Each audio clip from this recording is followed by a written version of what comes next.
सार्थ श्री ज्ञानेश्वरी अध्याय 3 ओवी क्रमांक 21 ते 25। देवा तुझ ऐसा निजगुरु आजी आरती धनी कान करू। एथ भीड कवनाची धरू तू माय अमुची। हा गा कामधेनूचे दुभते दैवे जाहले जरी अपैते तरी कामणेची का तेथे वाणी की जे।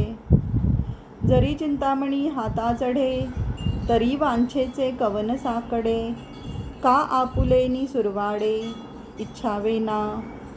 देखा अमृत सिंधू ते ठाकावे मग तहानची जरी फुटावे।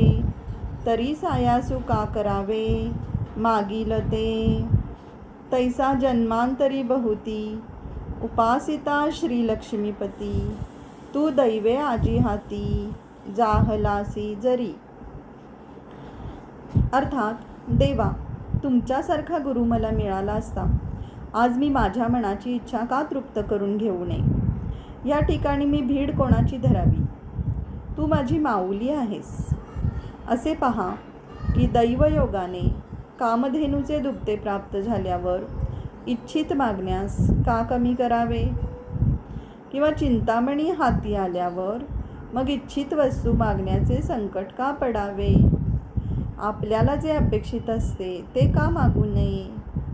पहा की अमृत सिंधूचे काठी उभे राहून अमृत न पिता जर तहानेने तरफडावे तर मग अमृत सिंधूजवळ येण्याचे श्रम तरी का घ्यावे।